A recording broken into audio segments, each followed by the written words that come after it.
3 mai 2025, 30 degrés estimés à Cotonou et environ. Mesdames et messieurs, bonjour, les titres. Les journalistes et professionnels des médias en général commémorent ce jour la Journée internationale de la liberté de presse. Découvrez à cette occasion la place occupée par le Bénin dans le classement 2025 de Reporters sans frontières. Toujours à l'occasion de la Journée internationale de la liberté de presse, l'institution de régulation des médias au Bénin a organisé une marche de cœur de la ville de Cotonou. Restez avec nous pour en savoir davantage. Et puis, célébration de la fête du travail 2025 à Africa Finance a choisi d'outiller son personnel sur le recouvrement des impayés. Les précisions à suivre. À nouveau, bonjour. La communauté internationale célèbre ce jour 3 mai la liberté de presse et comme chaque année à cette occasion, le Reporters sans frontières a sorti son classement sur la liberté de presse dans le monde. D'après ce classement, le Bénin occupe la 92e place sur 180 pays, reculant ainsi de 3 points par rapport à 2024 où il était classé 89e. Ce recul montre, selon le rapport, les nombreux défis existants encore, notamment l'influence du gouvernement sur les médias. Comparativement au Bénin, la Norvège maintient sa première place en 2025. L'Érythrée, quant à elle, demeure dernière ces deux dernières années, confirmant ainsi sa place de pays le moins libre en matière de presse. En ce samedi 3 mai, jour de célébration de la journée de liberté de presse, la Haute Autorité de l'audiovisuel et de la communication a organisé une marche dans la ville de Cotonou, dénommée la Marche du Cœur. Elle s'est déroulée sur le boulevard de la Marina et a réuni les cadres de l'institution et les professionnels des médias. Plus de détails dans ce compte rendu de Candide Rourenton. Matinée au rythme de la marche pour ces professionnels des médias publics et privés du Bénin et les cadres de l'institution de régulation. Ils sont sortis en grand nombre ce samedi 3 mai 2025 pour ouvrir les festivités de la Journée mondiale de la presse par une pratique sportive. Il faut faire le sport. C'est le sport qui entretient une nation. Et c'est une manière de nous retrouver entre nous les journalistes, de faire le point de ce qui va et de ce qui ne va pas. Étant régulateur des médias, donc de la presse, il était indispensable que la HAC soit aux côtés des journalistes. Une marche de 7 km environ du siège de la HAC au carrefour Bioguera pour un retour au point de départ. Sur le chemin, de petits groupes sont formés, ça discute de tout et de rien. L'ambiance est tout juste conviviale entre ces différents acteurs qui pour la plupart collectent, traitent et diffusent au quotidien de l'information au niveau de leurs différents médias. Dans cet élan, ils font aussi du bien à leur corps. La marche, c'est la santé, comme on le dit. Ça fait du bien, comme on l'a dit, c'est la marche du cœur, ça fait du bien au cœur. Je transpire, ça me permet de respirer davantage, d'être en confiance et de dire que bon, je me porte bien parce que j'ai pu supporter. Nous sommes contents d'être ensemble ce matin parce que aujourd'hui c'est un jour spécial. Vous savez que le monde entier célèbre aujourd'hui la Journée internationale de la liberté de la presse. Et le Bénin ne manque pas à ce rendez-vous. C'est pourquoi nous sommes retrouvés ce matin. Nous avons fait une marche. Nous sommes contents de nous retrouver entre confrères et consoeurs. Après plus d'une heure de marche, ils sont de retour au point de départ et place à l'étirement pour soulager les muscles. La marche du cœur en ce samedi 3 mai 2025, un nouveau pari tenu pour la 7e mandature de la HAC.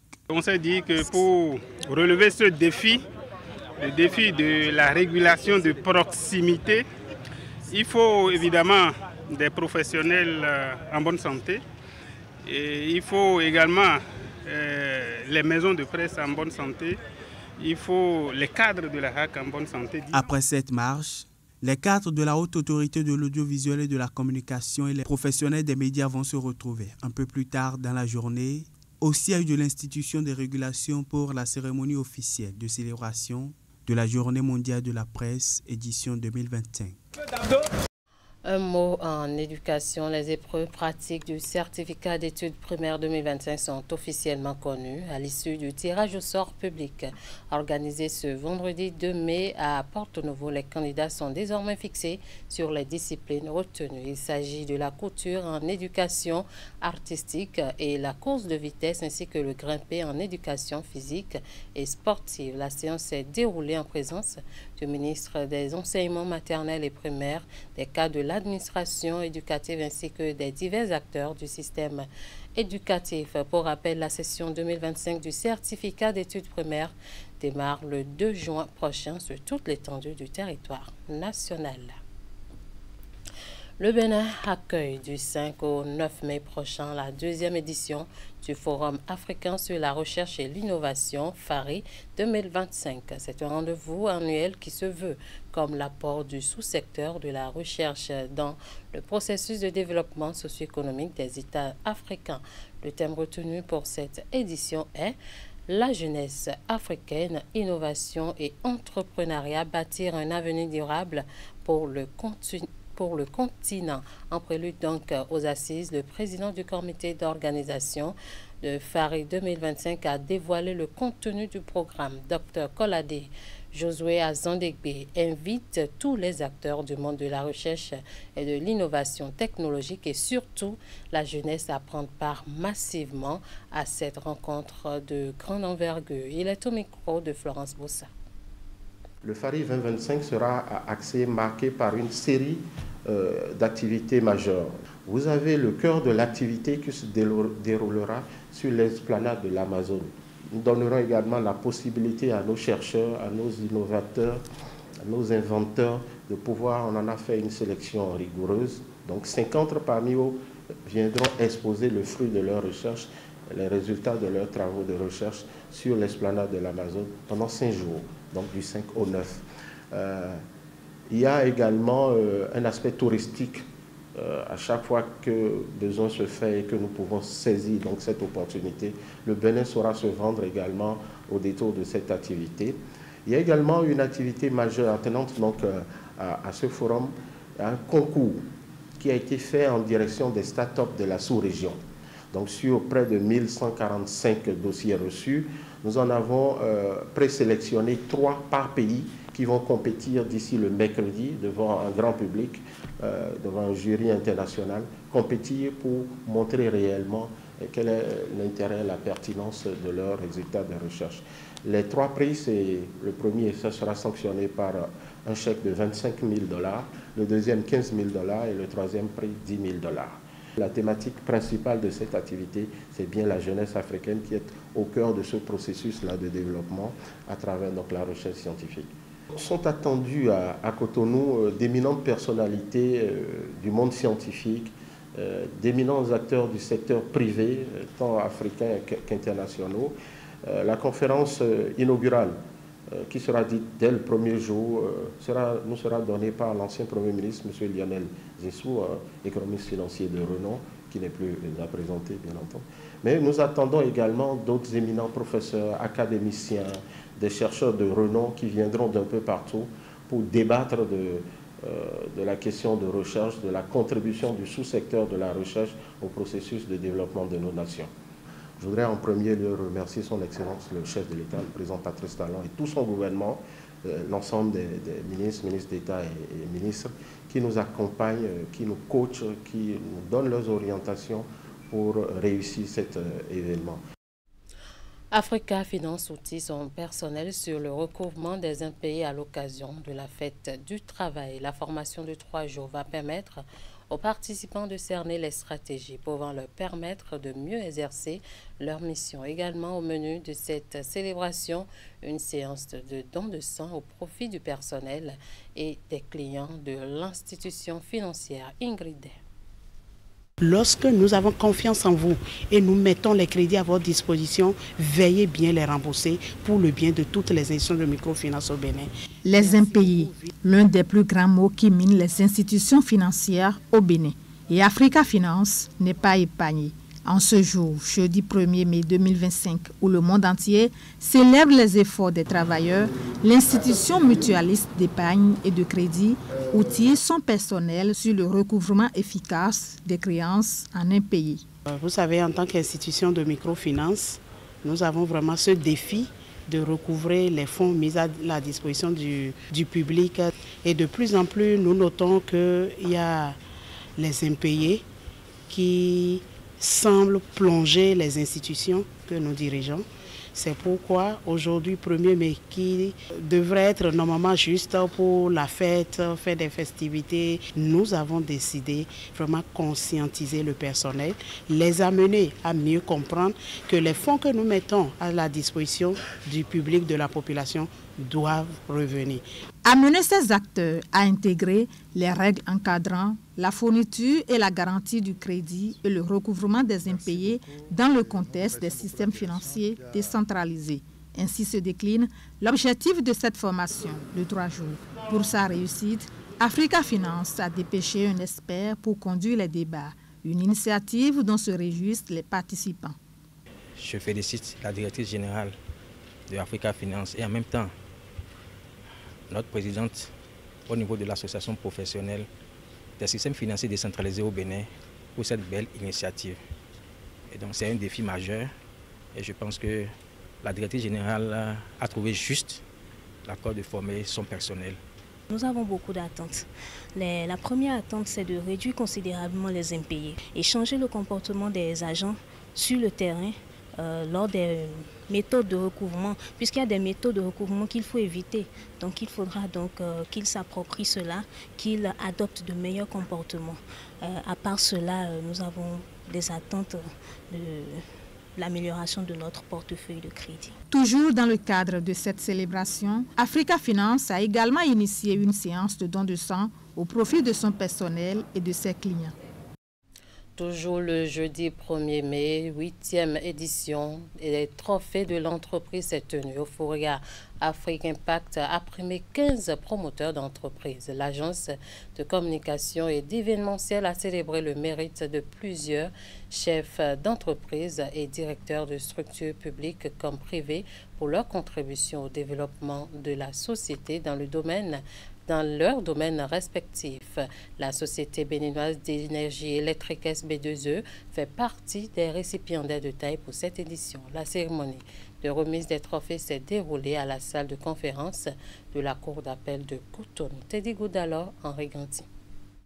À cette 8e édition des trophées Euphoria Afrique Impact, des acteurs du secteur de l'éducation, la santé moderne et traditionnelle, la mode et bien d'autres domaines d'activité sont distingués. C'est un mérite pour le management de qualité de travail insufflé au titre de l'année 2024.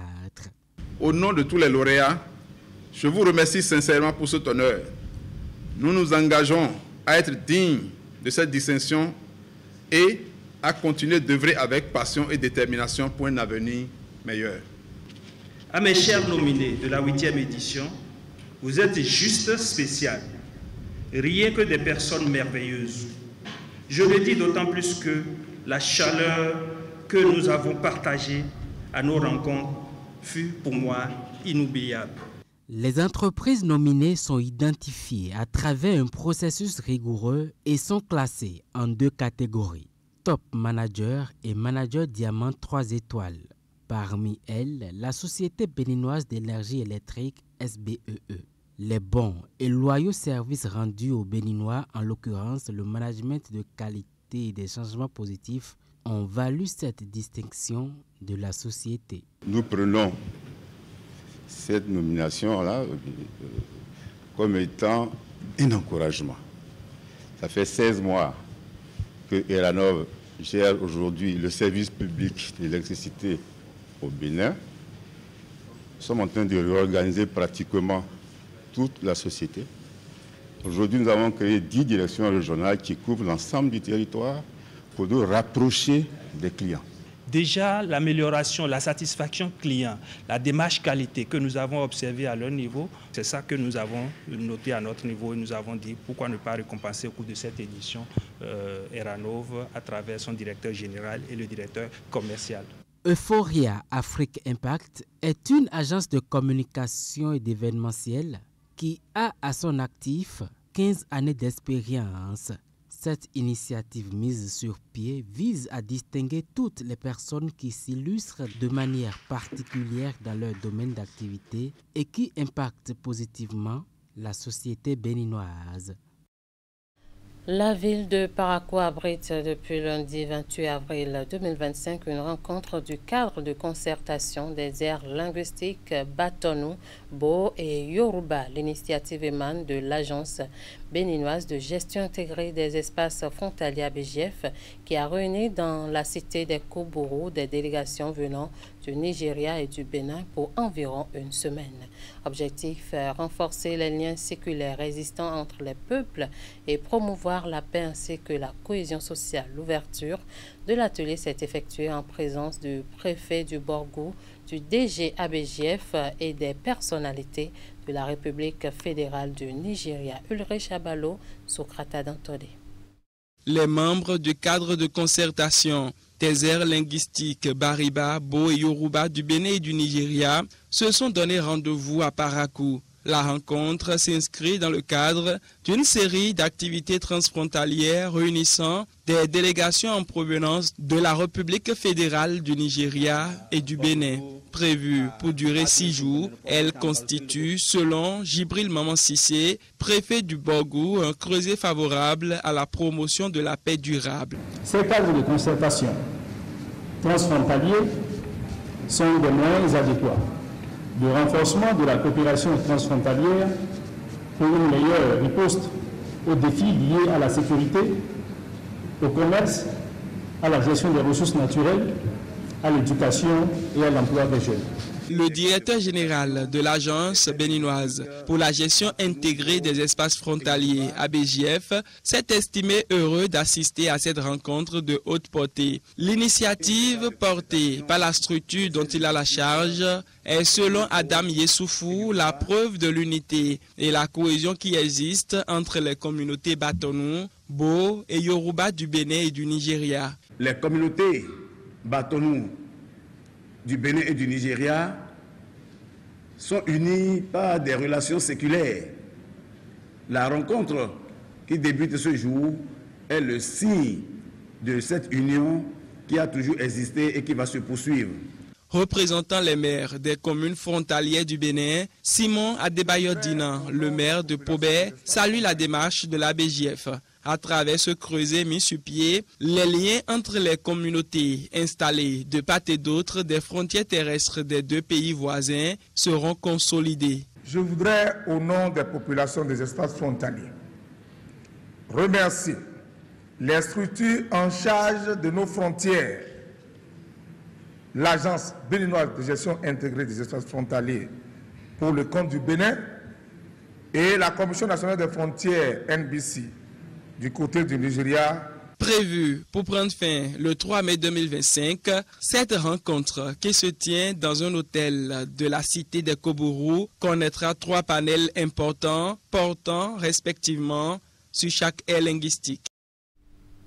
Fin donc de ce 13h au Bénin. Merci de nous avoir suivis. Merci à toute l'équipe de rédaction, de réalisation et de diffusion. Bonne célébration à tous les professionnels des médias du Bénin.